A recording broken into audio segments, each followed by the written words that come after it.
Happy Tuesday, Year 2. I hope you are all well and ready for our guided reading lesson. The book we are reading today is called The Frost Fair Mystery by Helen Moss. What do you think this story might be about?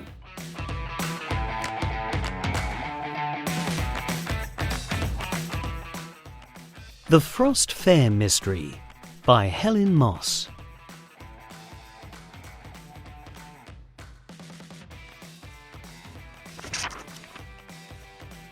One winter long ago, the weather was so cold that the River Thames froze, and people set up a huge fair on the ice.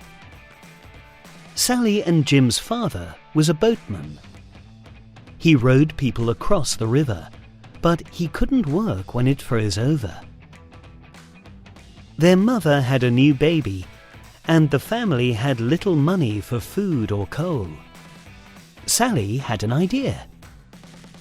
She found some wood and asked father to make runners for his boat.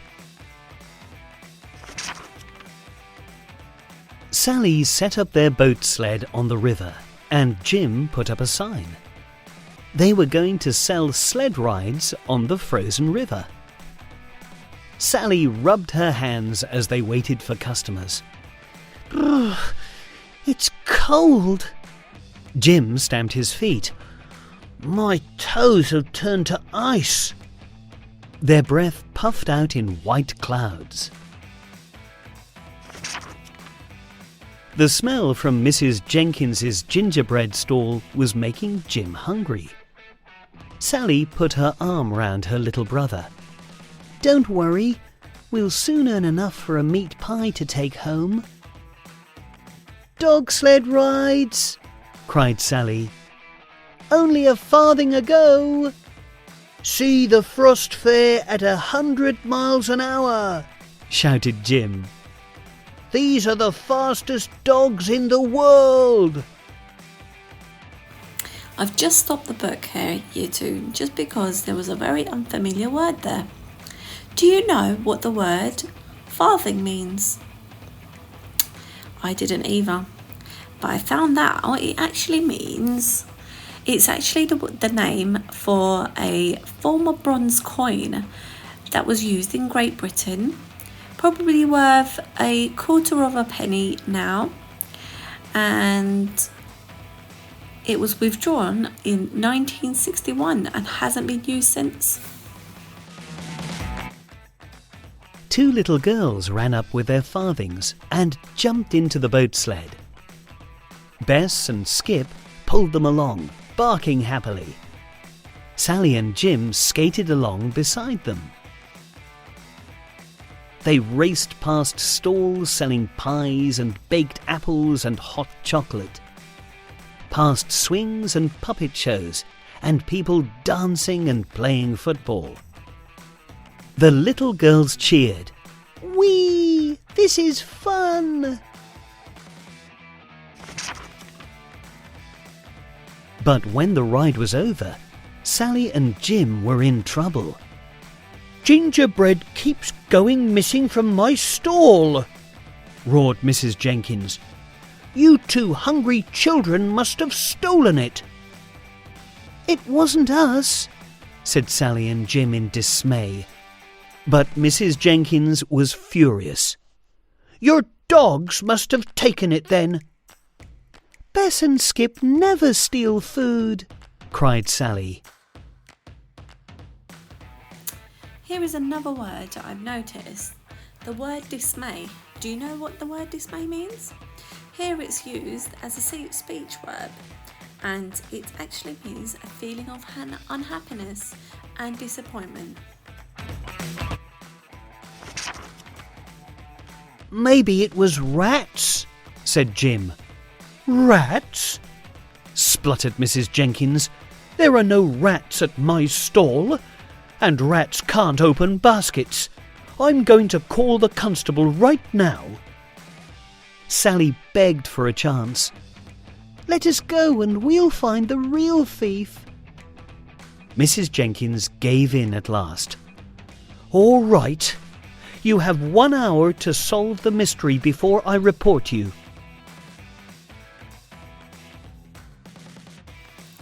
How are Sally and Jim going to solve the mystery?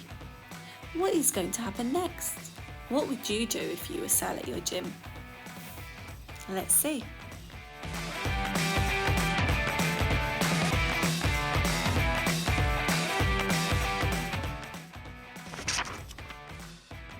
Sally and Jim hid behind the stall to watch for the gingerbread thief. They didn't see anyone sneaking in, but somehow 3 more pieces disappeared from the basket. Jim shivered. "I'm cold," he whispered. "Cold and scared." Sally squeezed his hand, but she was worried too. They had to catch the invisible thief or risk going to prison.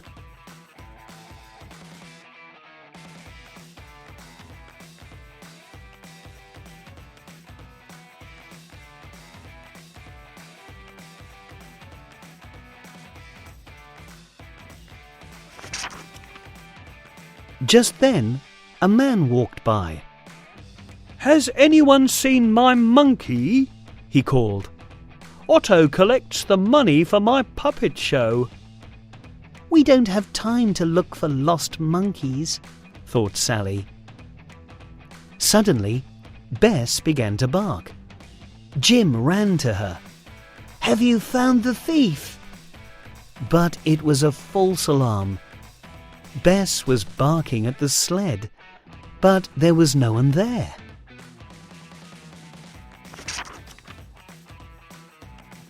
"Otto! Otto!" The puppet showman was still searching for his runaway monkey. "More gingerbread has gone missing," shouted Mrs. Jenkins. "1 more minute and I'm calling for the constable."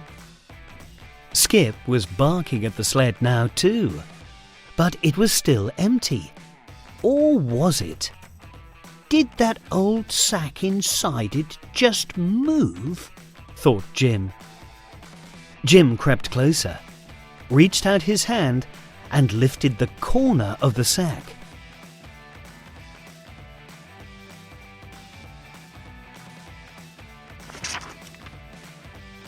A cheeky face peeped out. Jim laughed. "Otto, are you the invisible thief?" Otto shook his head, but his cheeks were bulging and there were gingerbread crumbs on his little red coat. Sally hugged Jim. "So that's why the dogs were barking," she said. "They must have seen Otto open the basket." "I'm sorry," said Mrs. Jenkins. "I was wrong to think it was you children." She gave them each a piece of gingerbread, which they shared with Bess and Skip. "Thank you for finding Otto," said the puppet show man. "Could we borrow Otto for a while?" Sally asked him. The man agreed. Before long, a long line of people were waiting for a sled ride with Bess, Skip and Otto. "Hooray!" cheered Jim. "We'll have enough money for a huge pie for dinner tonight." Well done for listening, Year 2. We've come to the end of our story. Now let's do the first set of questions together. So the first task is to circle the speech verbs in the following sentences. Have a go at it now. Pause the video now and have a go at answering the question. Well done, Year 2. So the first speech verb is cried. And the second one is cheered. And the third one is roared. And the last one is spluttered. Well done. Great job.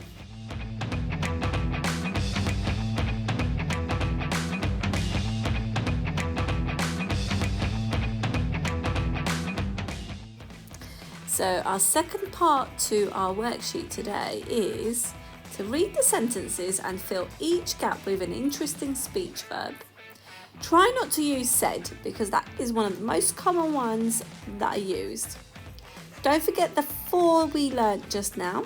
So we had cried, we had cheered, we had roared, we had spluttered. What else can you think about? What other speech verbs can you think about? Have a go now. We've come to the end of our questions, so well done for your effort. If you like, you can now try some of the speech verbs with somebody you're with. So it might be a sibling, an adult, or it might be another class friend if you're in class at the moment. I hope you've enjoyed the story today, Year 2. I'll be back tomorrow with another story. Enjoy the rest of your day. See you tomorrow. Bye.